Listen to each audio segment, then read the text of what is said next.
ہم نے انہی ایوانوں سے استعفیٰ دیا تھا۔ ہم اسمبلی سے استعفے دے سکتے ہیں۔ باتھ روموں میں خواتین کی، ہماری بچیوں کی باتھ روم میں جو ہے خفیہ کیمرے لگائے دیے گئے تھے۔ جب ان کے ووٹوں کی ضرورت ہوتی ہے تو اختر مینگل بھی سامنے ہیں، شازن بگٹی کو بھی آپ لاتے ہیں اور سب کو لاتے ہیں۔ جب ان کی ضرورت پوری ہو جاتی ہے تو بلوچستان جو ہے پھر اس کو جو ہے ٹیشو پیپر کی طرح جو ہے ردی کی ٹوکری میں پھینک دیا جاتا ہے۔ اور آج ہماری ماؤں بہنوں کو اغوا کیا جا رہا ہے۔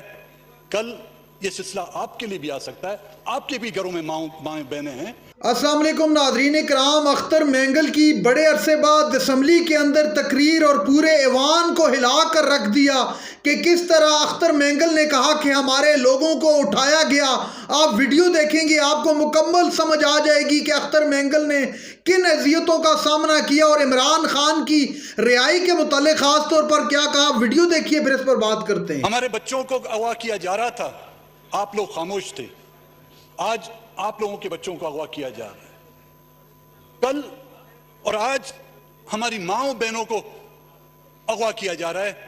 کل یہ سلسلہ آپ کے لیے بھی آ سکتا ہے، آپ کے بھی گھروں میں مائیں بہنیں ہیں، کل ان کو بھی اغوا کیا جائے گا تو پھر آپ لوگوں کے لیے کون آواز اٹھائے گا؟ اور یہ سلسلہ کب سے شروع ہے؟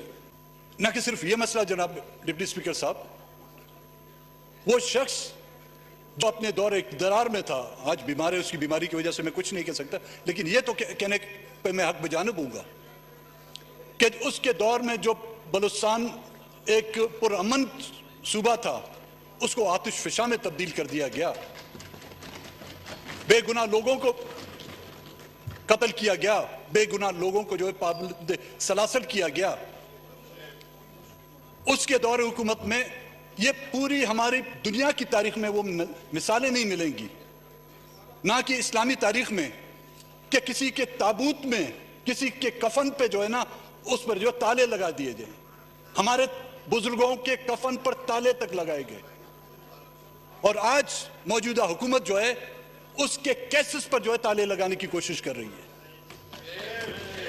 آج وہ ڈکٹیٹر ہمارے ساتھ جو کچھ اس نے کیا وہ شاید وہ کچھ اہمیت اس کی حیثیت نہیں، لیکن کیا آج ملک جس تباہی کے اس حد تک پہنچا ہوا ہے جہاں پر اس ملک کے آئین کو پامال کیا گیا، کیا اس ایوان میں بیٹھے ہوئے جو ہم پہلے دن آتے ہیں اس آئین کی وفاداری کی اور اس کی پاسداری کی قسم کھاتے ہیں، کیا اس آئین کی کچھ اہمیت نہیں؟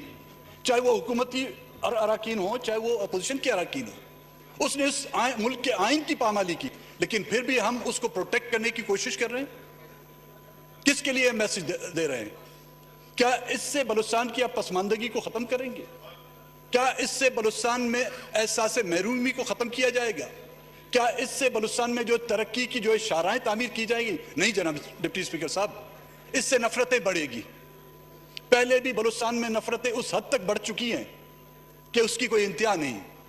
اس طرح کی حرکتوں سے، خواتین کی بے حرمتی کرنے سے، خواتین کو اور پابند سلاسل کرنے سے، ان پر جھوٹے مقدمات درج کرنے سے، اور عجیب سی بات ہے آپ ان تصویروں کو دیکھو جو ہے چادریں باندھ کر ان کو چھپایا جاتا ہے، لیکن ہماری ماؤں بہنوں کی جو ہے تصویریں سوشل میڈیا اور آپ کے پرنٹ اور الیکٹرانک میڈیا میں جو شائع کی جاتی ہیں، وہ شخص جو ملک کا آئین توڑتا ہے، یہاں سے اس کو گارڈ آف آنر کے تحت جو آپ ان کو روانہ کر دیتے ہیں، لیکن کوئی خاتون کسی جھوٹے مقدمے میں پکڑی جاتی ہے، ان کے پیروں میں چپلیں تک نہیں ہیں، لیکن ان کے سامنے جو ہے لاکھوں روپے کے جو ہے ہتھیار دکھا کر اور وہ یہ ثابت کرنے کی کوشش کی جاتی ہے کہ بلوچ جو ہیں بزرگ بھی دہشت گرد ہیں، بلوچ کے نوجوان بھی دہشت گرد ہیں، اب بلوچوں کی جو خواتینوں کو بھی دہشت گردی کے جو ٹھپے لگائے دیا رہے ہیں۔ کیا پیغام دینا چاہتے ہیں ہم؟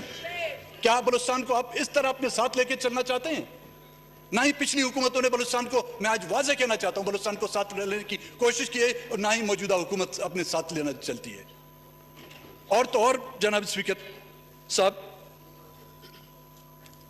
کمیٹیاں بنائے گی۔